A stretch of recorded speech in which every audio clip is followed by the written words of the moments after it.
gente vai entrar agora numa história clássica, lá do livro de Gênesis, sobre crise familiar, sobre risco e um mistério daqueles. É um relato sobre ter que tomar decisões impossíveis quando a única coisa em jogo é a sobrevivência. E essa é a grande questão aqui, né? Pensa só. O que fazer quando, para sobreviver, é preciso arriscar a última coisa que ainda te resta? É um dilema que leva uma família ao limite, onde cada passo pode ser a salvação ou a ruína completa. Um verdadeiro teste de fé. Bom, vamos entender o cenário. A situação é tensa. Uma fome terrível está assolando a região, a comida simplesmente acabou, e bem no meio dessa crise tem um pai, já idoso, chamado Jacó, que está num conflito enorme com os filhos sobre o que fazer. A situação não podia estar pior. O último grão que eles trouxeram do Egito já era. Se não fizerem uma nova viagem, a fome deixa de ser uma ameaça para virar uma certeza para todo mundo. E é aqui que a família trava.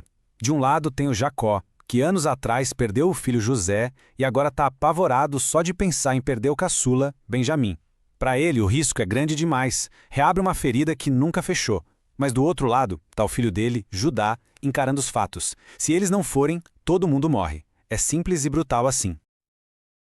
E aí, com a família paralisada entre o trauma do pai e a ameaça da fome, um dos irmãos resolve tomar a frente. Judá faz uma promessa. Uma promessa tão séria, tão forte, que consegue quebrar esse impasse e mudar o rumo de tudo. Essa é a virada de chave. Olha o que Judá fala. Ele não está só prometendo. Ele está colocando a própria vida, o próprio futuro, como garantia pela segurança de Benjamim. É um gesto de responsabilidade imensa. E é essa atitude que finalmente convence o pai a ceder. Com o ok relutante de Jacó, eles começam a preparar uma oferta. E isso aqui não é um presentinho qualquer, não. É uma tentativa desesperada de agradar aquele governante egípcio poderoso que tinha acusado eles de serem espiões. Cada item dessa lista é super valioso, ou um sinal do tamanho do risco que eles estavam correndo. Então, lá se vão eles de volta para o Egito, e dessa vez com Benjamim. Mas olha, essa viagem não tem nada de esperança. É uma viagem tensa, pesada, cheia de culpa pelo passado e um medo gigantesco do que os espera nas mãos daquele homem. E logo que eles chegam, a primeira coisa estranha acontece. Em vez de irem direto para o mercado, comprar os grãos e voltar, como seria o normal, a rotina é quebrada. Imagina o pânico. Em vez do lugar público que eles esperavam, eles são levados direto para a casa do homem que tem o poder de vida e morte sobre eles. O medo ali deve ter virado pavor. Na hora, a cabeça deles já vai para o pior cenário possível. Eles lembram daquela prata que apareceu do nada nos sacos de grãos da última vez. Para eles, só tem uma explicação. É uma armadilha para escravizar todo mundo, um castigo por um dinheiro que eles nem roubaram. Só que, quando eles entram na casa, o que acontece é totalmente inesperado. Uma coisa que desafia qualquer lógica e só deixa tudo mais misterioso ainda.